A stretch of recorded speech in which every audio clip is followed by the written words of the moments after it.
Hello, Rutgers.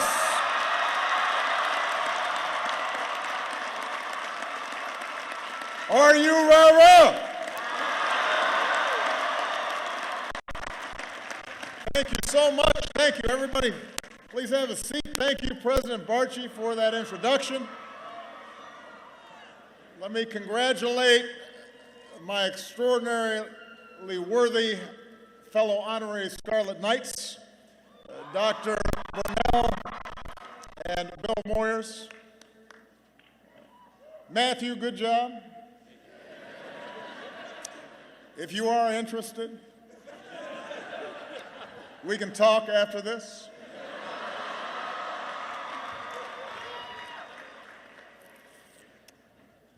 One of the perks of my job is honorary degrees. But I have to tell you, it impresses nobody in my house. Now Malia and Sasha just say, okay, Dr. Dad, we'll see you later. Can we have some money?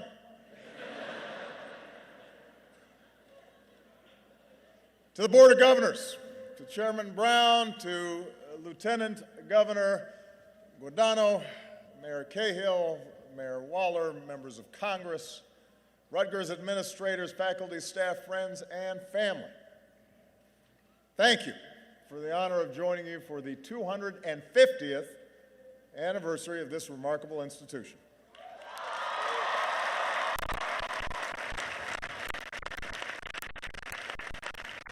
But most of all, congratulations to the class of 2016.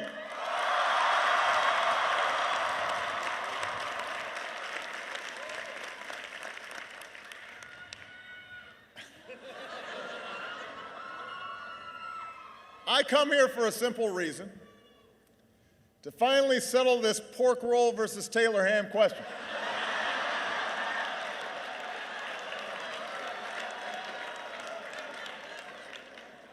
I'm just kidding. There's not much that I'm afraid to take on in my final year of office, but I know better than to get in the middle of that debate. The truth is, Rutgers, I came here because you asked. Now, it's true that a lot of schools invite me to their commencement every year, but you are the first to launch a 3-year campaign.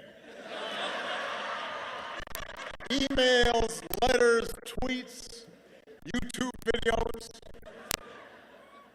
I even got 3 notes from the grandmother of your student body president. And I have to say, that really sealed the deal. That was smart because I have a soft spot for grandmas. So I'm here off exit 9 on the banks of the old Raritan at the site of one of the original 9 colonial colleges. Winners of the first ever college football game. One of the newest members of the Big Ten. Home of what I understand to be a grease truck for a fat sandwich.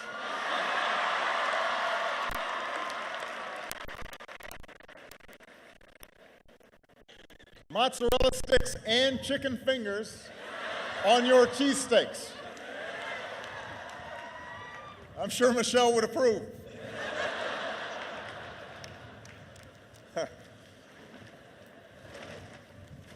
But somehow, you have survived such death-defying acts. You also survived the daily jockeying for buses from Livingston to Bush to Cook to Douglas and back again.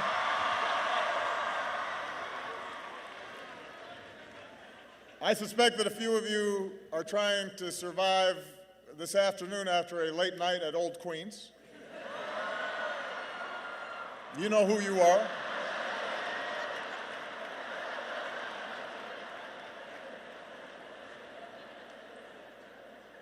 But, however you got here, you made it. You made it. So today you join a long line of Scarlet Knights, whose energy and intellect have lifted this university to heights its founders could not have imagined. 250 years ago, when America was still just an idea, a charter from the royal governor, Ben Franklin's son, established Queens College. A few years later, a handful of students gathered in a converted tavern for the first class. And from that first class in a pub, Rutgers has evolved into one of the finest research institutions in America.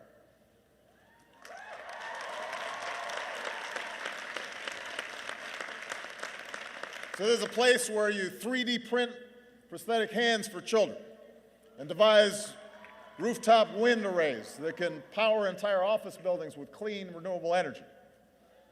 Every day, tens of thousands of students come here to this intellectual melting pot, where ideas and cultures flow together among what might just be America's most diverse student body.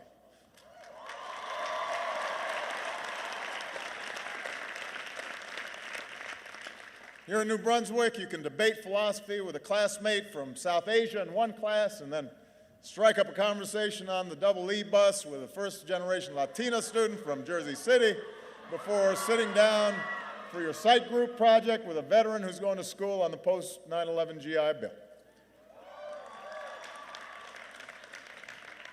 America converges here. And in so many ways, the history of Rutgers mirrors the evolution of America, the course by which we became bigger, stronger, and richer, and more dynamic, and a more inclusive nation. But America's progress has never been smooth or steady. Progress doesn't travel in a straight line. It zigs and zags, in fits and starts. Progress in America has been hard and contentious and sometimes bloody. It remains uneven. And at times, for every 2 steps forward, it feels like we take 1 step back. Now, for some of you, this may sound like your college career. It sounds like mine anyway. Which makes sense because measured against the whole of human history, America remains a very young nation, younger even than this university. But progress is bumpy. It always has been. But because of dreamers and innovators and strivers and activists, progress has been this nation's hallmark. I'm fond of quoting Dr. Martin Luther King Jr., who said, "The arc of the moral universe is long, but it bends towards justice." It bends towards justice. I believe that. But I also believe that the arc of our nation, the arc of the world, does not bend towards justice or freedom or equality or prosperity on its own. It depends on us, on the choices we make, particularly at certain inflection points in history, particularly when big changes are happening and everything seems up for grabs. In class of 2016, you are graduating at such an inflection point. Since the start of this new millennium, you've already witnessed horrific terrorist attacks and war and a great recession. You've seen economic and technological and cultural shifts that are profoundly altering how we work and how we communicate, how we live, how we form families. The pace of change is not subsiding. It is accelerating. And these changes offer not only great opportunity, but also great peril. Fortunately, your generation has everything it takes to lead this country toward a brighter future. I'm confident that you can make the right choices away from fear and division and paralysis and toward cooperation and innovation and hope.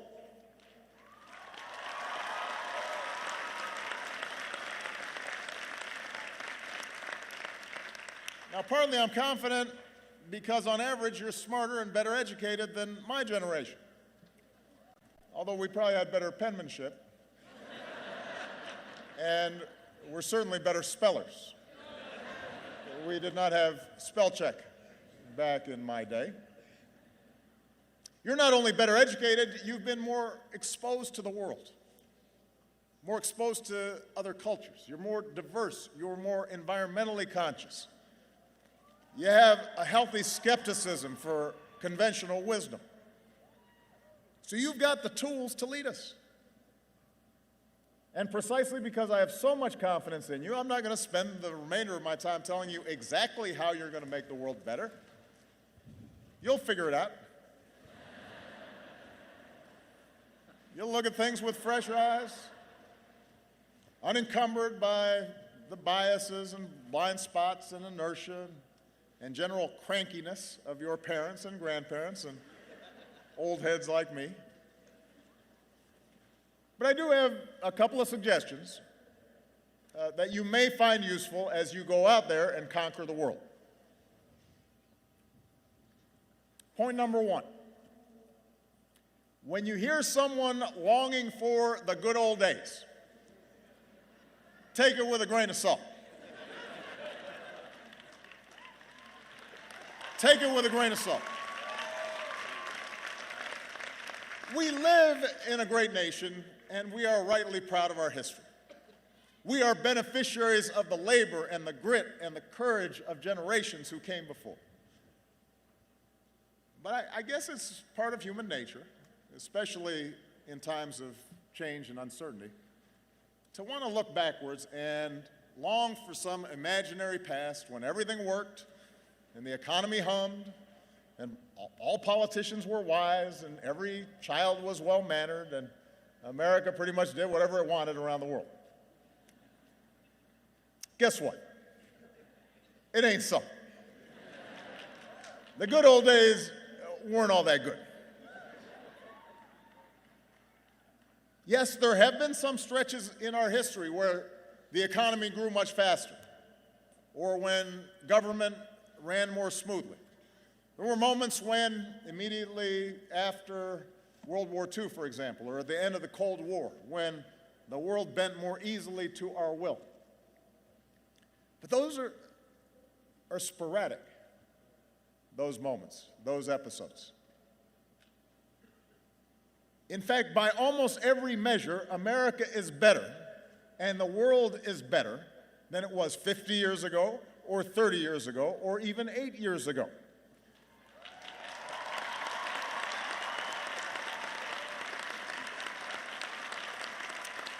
And by the way, I'm not set aside 150 years ago, pre-Civil War. There's a whole bunch of stuff there we could talk about.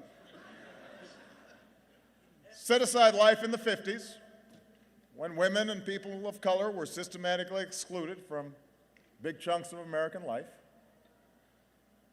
Since I graduated in 1983, which isn't that long ago. I'm just saying. Since I graduated, crime rates, teenage pregnancy, the share of Americans living in poverty, they're all down. The share of Americans with college educations have gone way up. Our life expectancy has as well. Blacks and Latinos have risen up the ranks in business and politics. More women are in the workforce. They're earning more money.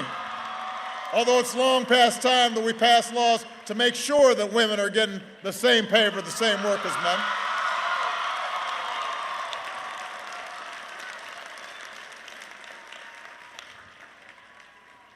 Meanwhile, in the 8 years since most of you started high school, we're also better off.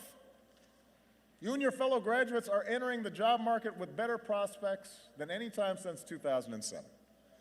20 million more Americans know the financial security of health insurance. We're less dependent on foreign oil. We've doubled the production of clean energy. We have cut the high school dropout rate. We've cut the deficit by 2/3. Marriage equality is the law of the land.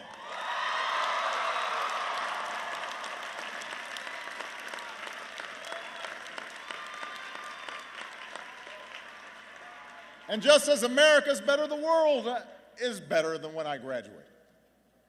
Since I graduated, an iron curtain fell. Apartheid ended. There's more democracy. We virtually eliminated certain diseases like polio. We've cut extreme poverty drastically. We've cut infant mortality by an enormous amount. Now, I say all these things not to make you complacent. We got a bunch of big problems to solve. But I say it to point out that change has been a constant in our history, and the reason America's better is because we didn't look backwards. We didn't fear the future. We seized the future and made it our own. And that's exactly why it's always been young people like you that have brought about big change. Because you don't fear the future. And that leads me to my second point. The world is more interconnected than ever before, and it's becoming more connected every day. Building walls won't change that.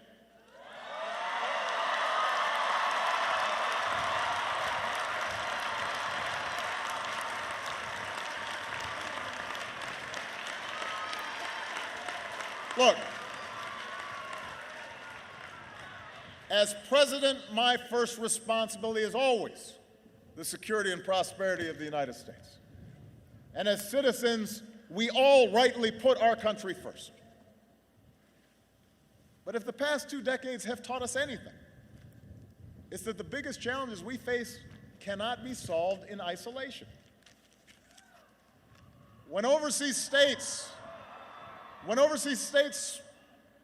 start falling apart, they become breeding grounds for terrorists and ideologies of nihilism and despair that ultimately can reach our shores. When developing countries don't have functioning health systems, epidemics like Zika or Ebola can spread and threaten Americans too, and a wall won't stop that.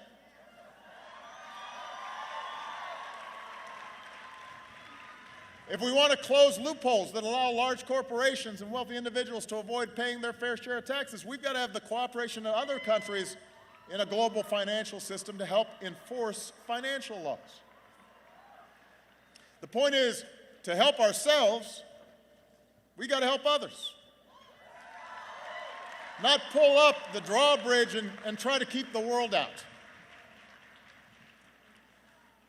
And engagement does not just mean deploying our military. There are times where we must take military action to protect ourselves and our allies.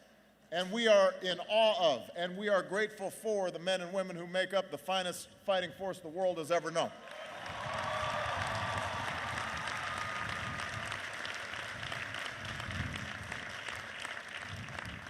But I worry if we think that the entire burden of our engagement with the world is up to the 1% who serve in our military. And the rest of us can just sit back and do nothing. They can't shoulder the entire burden. Engagement means using all the levers of our national power and rallying the world to take on our shared challenges. You look at something like trade, for example. We live in an age of global supply chains and cargo ships that crisscross oceans and online commerce that can render borders obsolete. And a lot of folks have legitimate concerns with the way globalization has progressed. That's one of the changes that's been taking place. Jobs shipped overseas, trade deals that sometimes put workers and businesses at a disadvantage. But the answer isn't to stop trading with other countries.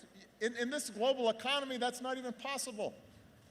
The answer is to do trade the right way by negotiating with other countries so that they raise their labor standards and their environmental standards. And we make sure they don't impose unfair tariffs on American goods or steal American intellectual property. That's how we make sure that international rules are consistent with our values, including human rights. And ultimately, that's how we help raise wages here in America. That's how we help our workers compete on a level playing field. Building walls won't do that. It won't boost our economy, and it won't enhance our security either. Isolating or disparaging Muslims, suggesting that they should be treated differently when it comes to entering this country, that is not just a betrayal of our values.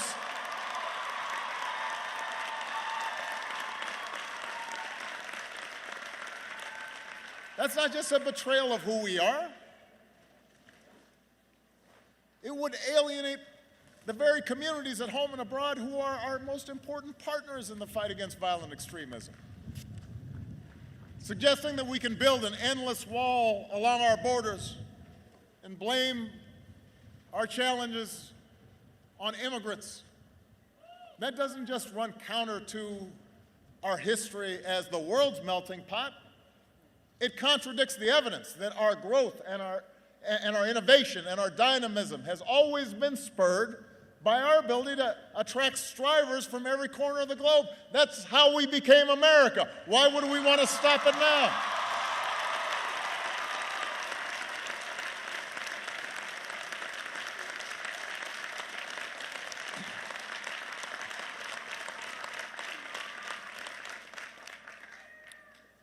Can't do it. Which brings me to my third point. Facts, evidence, reason, logic, an understanding of science, these are good things. These are qualities you want in people making policy. These are qualities you want to continue to cultivate in yourselves as citizens.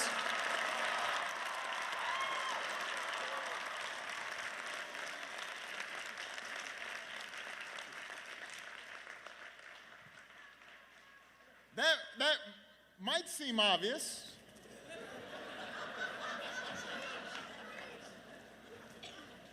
That's why we honor Bill Moyers or Dr. Brunel. We traditionally have valued those things, but if you were listening to today's political debate, you might wonder where this strain of anti-intellectualism came from. So class of 2016, let me be as clear as I can be. In politics and in life, ignorance is not a virtue.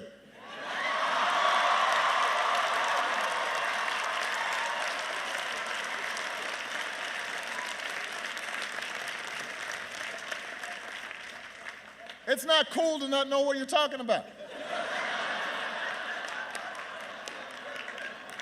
That's not keeping it real or telling it like it is. That's not challenging political correctness. That's just not knowing what you're talking about. And yet we've become confused about this. Look, our nation's founders, Franklin, Madison, Hamilton, Jefferson, they were born of the Enlightenment. They sought to escape superstition and sectarianism and tribalism and know-nothingness. They believed in rational thought and experimentation and the capacity of informed citizens to master our own fates. That is embedded in our constitutional design. That spirit informed our inventors and our explorers, the Edisons and the Wright brothers, and the George Washington Carvers and the Grace Hoppers, and the Norman Borlaugs and the Steve Jobs. That's what built this country. And today, in every phone in one of your pockets, we have access to more information than at any time in human history at a touch of a button. But ironically, the flood of information hasn't made us more discerning of the truth. In some ways, it's just made us more confident in our ignorance. We assume whatever's on the web must be true. We search for sites that just reinforce our own predispositions. Opinions masquerade as facts. The wildest conspiracy theories are taken for gospel. Now understand, I am sure you've learned during your years of college, and if not, you will learn soon, that there are a whole lot of folks who are book smart and have no common sense. That's the truth. You'll meet them if you haven't already.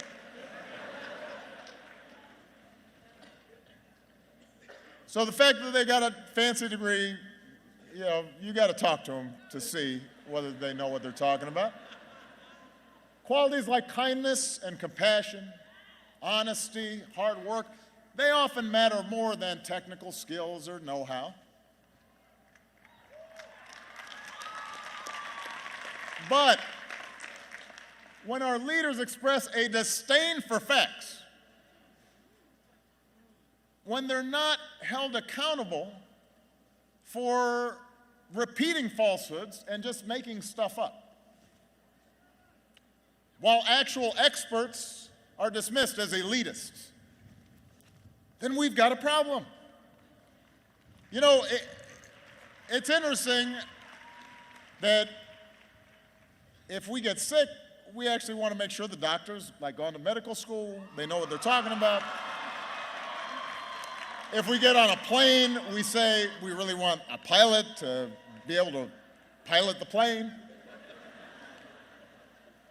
And yet in our public lives, we suddenly think, I don't want somebody who's done it before.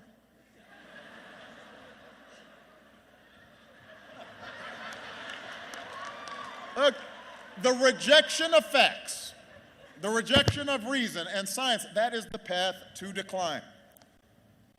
It calls to mind the words of Carl Sagan, who graduated high school here in New Jersey. He said, "We can judge our progress by the courage of our questions and the depths of our answers, our willingness to embrace what is true rather than what feels good." The debate around climate change is a perfect example of this. Now, I recognize it doesn't feel like the planet's warmer right now. I understand. There was hail when I landed in Newark.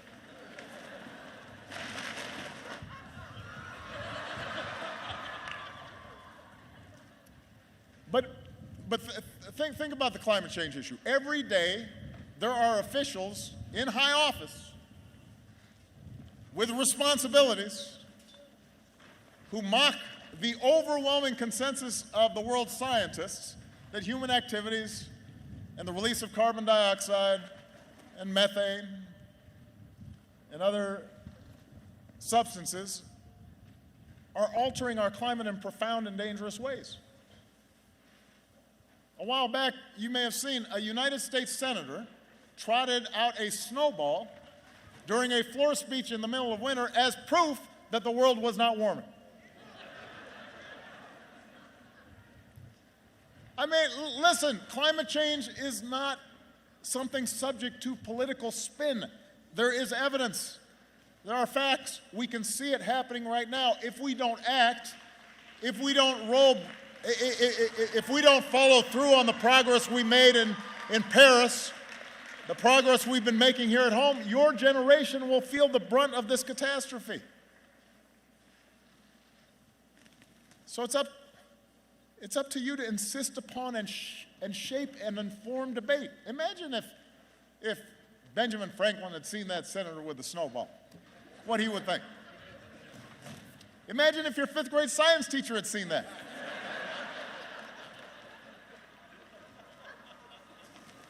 He'd get a D. And he's a senator. Look, I'm not suggesting that cold analysis and hard data are ultimately more important in life than passion or faith or love or loyalty. I am suggesting that those highest expressions of our humanity can only flourish when our economy functions well, and proposed budgets add up, and our environment is protected. And to accomplish those things, to make collective decisions on behalf of a common good, we have to use our heads. We have to agree that facts and evidence matter. And we got to hold our leaders and ourselves accountable to know what the heck they're talking about. All right. I only have 2 more points. I know it's getting cold and you guys have to graduate. Point 4, have faith in democracy. Look, I know it's not always pretty. I know. I've been living it. But it's how, bit by bit, generation by generation, we have made progress in this nation. That's how we banned child labor. That's how we cleaned up our air and our water. That's how we passed programs like Social Security and Medicare that lifted millions of seniors out of poverty. None of these changes happened overnight. They didn't happen because some charismatic leader got everybody suddenly to agree on everything. It didn't happen because of some massive political revolution occurred. It actually happened over the course of years of advocacy and organizing and alliance building and deal making and the changing of public opinion. It happened because ordinary Americans who cared participated in the political process. So,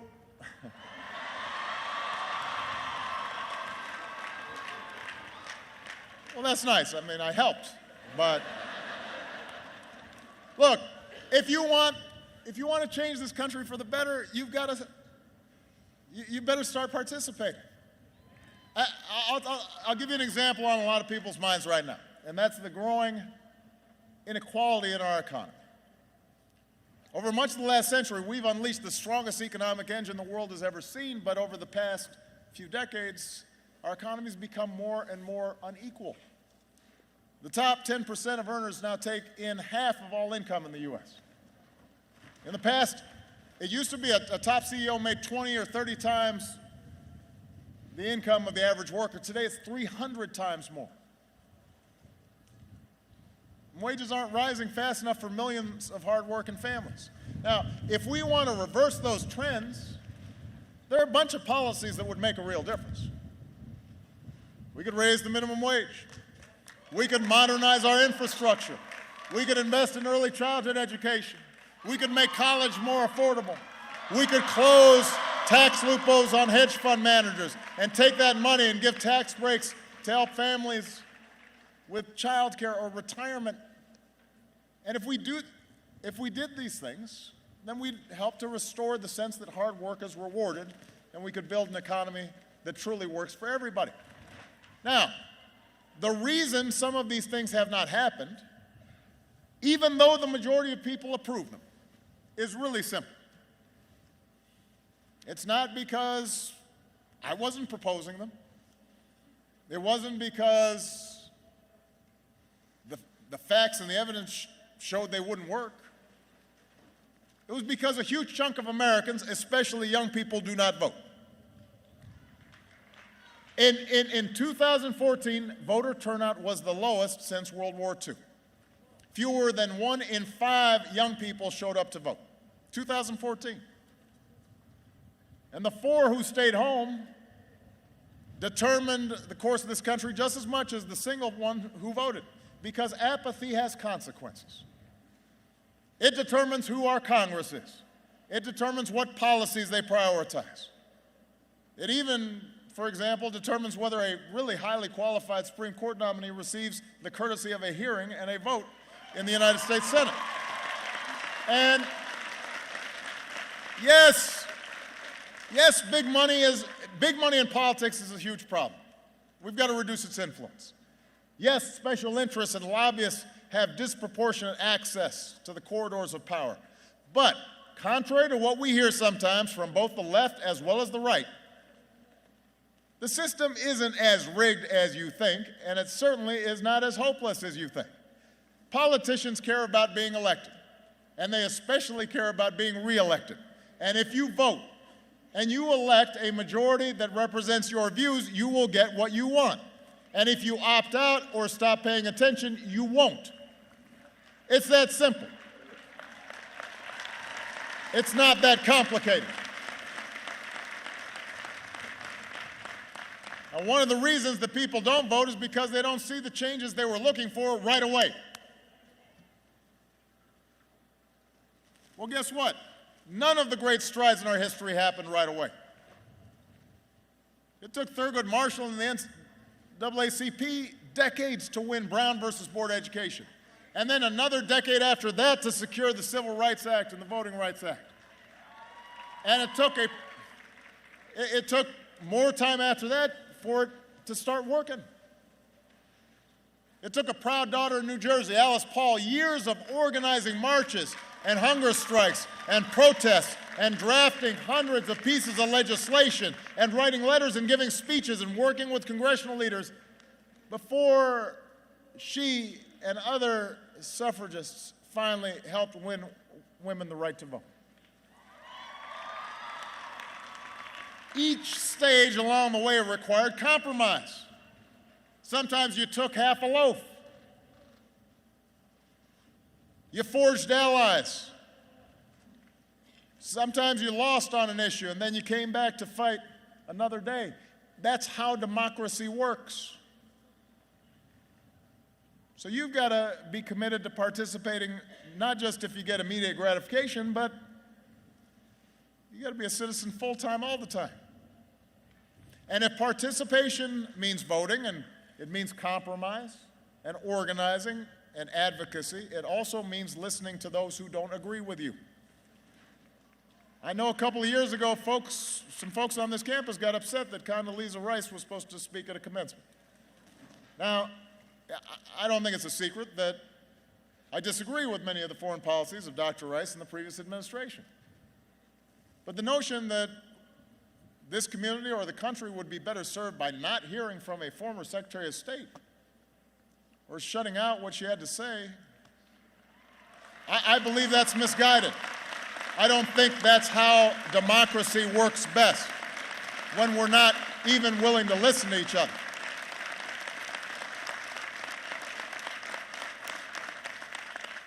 I believe that's misguided. If you disagree with somebody, bring them in and ask them tough questions. Hold their feet to the fire. Make them defend their positions.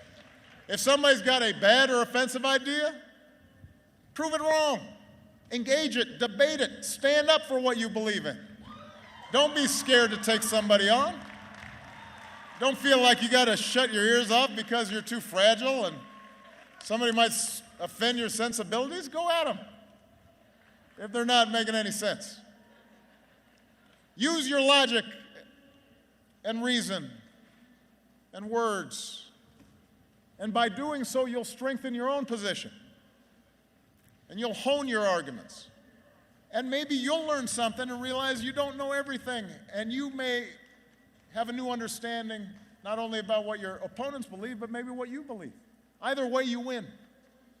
And more importantly, our democracy wins. So, anyway, I know, all right. That's it, class of 2016. A few suggestions on how you can change the world.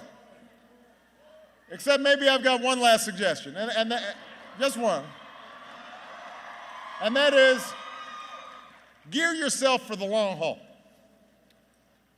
Whatever path you choose, business, nonprofits, government, education, healthcare, the arts, whatever it is, you're going to have some setbacks. You will deal occasionally with foolish people. You will be frustrated. You'll have a boss that's not great. You won't always get everything you want, at least not as fast as you want it. So you have to stick with it. You have to be persistent. And success, however small, however incomplete, success is still success. I always tell my daughters, better is good. It may not be perfect, it may not be great, but it's good. That's how progress happens in societies and in our own lives. So don't lose hope if sometimes you hit a roadblock. Don't lose hope in the face of naysayers. And certainly don't let resistance make you cynical.